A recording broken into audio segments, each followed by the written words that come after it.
नमस्कार, मैं हूं अवनीश चौधरी और मेरे साथ हैं आफताब अजमत। आज हम बात करेंगे उत्तराखंड में यूके ट्रिपल एससी परीक्षाओं के बारे में। यह परीक्षा जब इसका प्रश्न पत्र बाहर आया तो खासा बखेड़ा शुरू हो गया। एक तरफ पुलिस ने जांच शुरू कर दी, दूसरी ओर परीक्षार्थी परेड ग्राउंड में धरने पर बैठ गए। उनका ये सीधे तौर पर कहना था कि ये मामला सिर्फ कुछ लोगों के बीच परीक्षा लीक होने का नहीं है, बल्कि इसकी वजह से उनके भविष्य से खिलवाड़ हुआ है।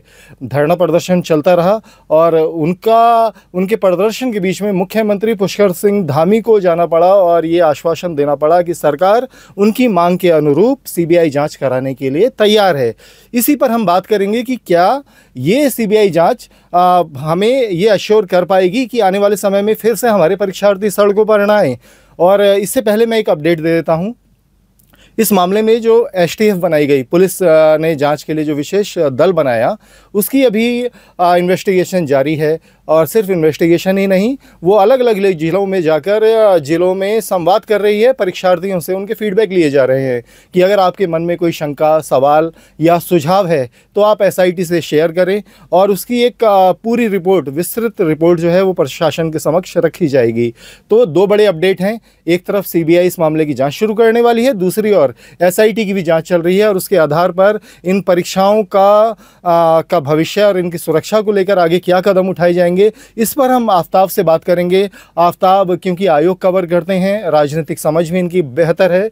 आफताब, ये जो पूरा परिदृश्य है जो अब तक सामने आया है, इसको कैसे देखते हैं? सीबीआई जांच कितना भरोसा दे पाएगी? देखिए, सबसे पहले आयोग ने ये माना था कि उनकी परीक्षा लीक नहीं हुई है, पेपर लीक नहीं हुआ। लेकिन आंदोलन के बाद सरकार भी दबाव में आई और सरकार ने ये समझा कि इसकी एक सीबीआई इंक्वायरी होनी ज़रूरी है। तो सरकार ने मुख्यमंत्री ने इसकी सिफारिश करने वाले हैं सीबीआई को। उसके बाद सीबीआई के पास केस जाएगा और सीबीआई जांच शुरू होगी। उसकी पूरी एक प्रक्रिया होती है। दूसरी बात यह है कि अभी ये जो परीक्षा है जो 21 सितंबर को हुई है, स्नातक स्तरीय परीक्षा, अभी इसका भविष्य एसटीएफ की जाँच पर टिका हुआ है। मुख्यमंत्री ने आश्वासन दिया है युवाओं को कि एसटीएफ की जांच रिपोर्ट आने के बाद उसके आधार पर हम इसमें फैसला लेंगे। युवाओं की जो मांग है इस परीक्षा को रद्द करने की है। उनका कहना है पेपर लीक हुआ है तो परीक्षा रद्द की जाए। और ऐसा लग रहा है जिस हिसाब से एसटीएफ लगातार, आपने जैसा बताया कि जगह जगह फीडबैक भी ले रही है, संवाद कर रही है, तो अगले 8-10 दिन के अंदर एसटीएफ की रिपोर्ट आ सकती है और इस बात की पूरी संभावना है कि स्नातक स्तरीय परीक्षा रद्द हो जाएगी। परीक्षा रद्द होने के बाद परीक्षा दोबारा कब होगी, इस पे अभी थोड़ा और समय लगेगा ये तय होने में, क्योंकि सीबीआई इंक्वायरी सेटअप होने के बाद फिर उसमें थोड़ा वक्त लग सकता है। जी अब साहब, एक सवाल सीधे तौर पर यह बनता है कि परीक्षा रद्द हो सकती है, आपने बताया।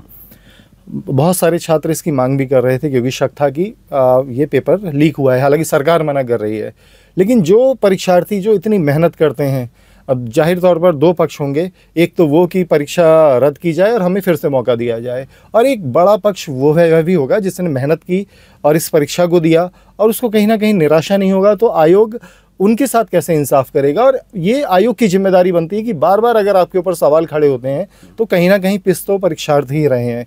तो आने वाले समय में फुल प्रूफ सिस्टम कैसे बने ताकि इस तरह के संदेह, शंकाएँ खड़ी ना हो?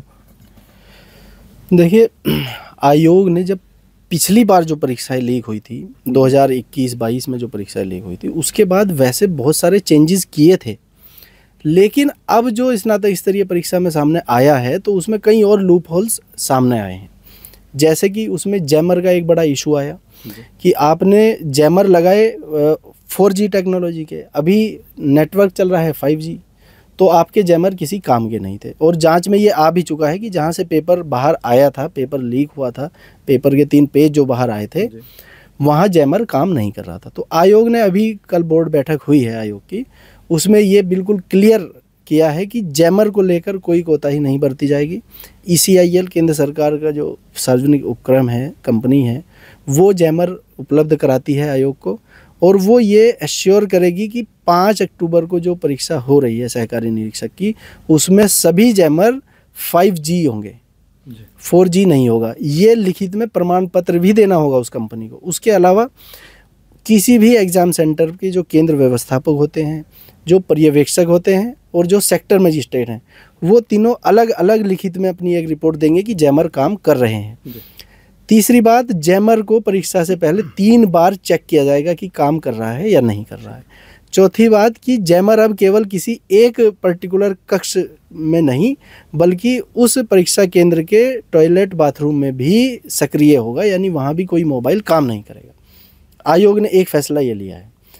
दूसरा फैसला ये लिया है कि अब चूंकि सारे परीक्षा केंद्र पूरी तरह से जैमर के नियंत्रण में आ जाएंगे या उनका नेटवर्क जाम होगा, तो आयोग से उन परीक्षा केंद्रों के अधिकारियों का संपर्क कैसे होगा, इसके लिए एक हॉटलाइन बनेगी जिसका नियंत्रण सीधा आयोग में होगा। तीसरी बात यह है कि जितने भी परीक्षा केंद्र हैं वहाँ सीसीटीवी लगाए जाएंगे, जिनसे परीक्षा की जो गतिविधियाँ हैं उनकी निगरानी के लिए एक कंट्रोल रूम आयोग कार्यालय में बनेगा और वहाँ से देखा जाएगा कि परीक्षा की गतिविधियाँ क्या चल रही हैं। अगर कहीं कोई संदेहास्पद लगेगा तो आयोग तत्काल उसमें कार्रवाई करेगा। कुल मिलाकर यह है कि आयोग भी इस चीज़ को लेकर बहुत चिंतित नज़र आ रहा है, संजीदा है, और उनका भी मानना है कि जो 21 तारीख की परीक्षा में जहाँ जहाँ जो लूप होल्स उन्हें लगे, उन्होंने चर्चा की। मुख्य सचिव आनंद वर्धन ने भी कल इसकी समीक्षा की है। 5 तारीख को परीक्षा होनी है, तो उसकी तैयारियों पर पूरी तरह से फोकस है। एक बात और है कि आयोग ने यह स्पष्ट कर दिया है कि उसकी आगामी परीक्षाओं पर इस पेपर लीक प्रकरण का साया नहीं पड़ेगा। अक्टूबर में अभी और भी परीक्षाएं होनी हैं। एक वन दरोगा की 30 अक्टूबर से शुरू होनी है, शारीरिक दक्षता परीक्षा है। उससे पहले एक 12 अक्टूबर को भी परीक्षा होनी है। आयोग ने सब तैयारियां उसी हिसाब से अपनी जारी रखी हैं, सारी परीक्षाएं होती रहेंगी। बिल्कुल आफ्ताब, लेकिन जिस तरह से हमने इस पूरे प्रकरण को देखा, एक बात तो साफ हुई कि कहीं ना कहीं आयोग के स्तर पर कमियां रहीं, खामियां रहीं, जिस वजह से पूरी परीक्षा ही सवालों के घेरे में आ गई। जब पुलिस ने इसकी इन्वेस्टिगेशन शुरू की थी तब ऐसा माना जा रहा था कि कहीं जो हरिद्वार का जो परीक्षा सेंटर था वहाँ कहीं कोई तकनीकी मददगार है, कैसे उसने जैमर को धोखा दिया, कैसे प्रश्न पत्र बाहर आया। लेकिन जब जांच हुई तो बहुत ये समझ में आया कि कहीं सुरक्षा में बड़ी खामियां रही। एक परीक्षार्थी जिसका नाम खालिद है, जो पुलिस की गिरफ्त में है, अभी न्यायिक हिरासत में जेल में है, वो बड़ी आसानी से मोबाइल को एक दिन पहले जाता है और जाकर दीवार को फांदता है और परीक्षा सेंटर में छिपा कर आ जाता है। और जिस दिन अगले दिन जब वो परीक्षा देने जाता है तो बड़ी आसानी से वो बाथरूम जाने के बहाने उस मोबाइल के जरिए उस जो 3 पन्ने हैं उनकी फ़ोटो खींच के बाहर अपनी बहन साबिया को भेज देता है। तो हम बात कर रहे हैं कि एक तरफ आयोग ये दावा तो करता है कि हम बहुत बेहतर सुरक्षा देंगे, एक निजी कंपनी भी हायर की हुई है इन्होंने सुरक्षा जांच के लिए, लेकिन एक साधारण परीक्षार्थी जिसका कोई क्रिमिनल रिकॉर्ड नहीं है, उसने बड़ी आसानी से इन तमाम इंतजामों को धता बता दिया।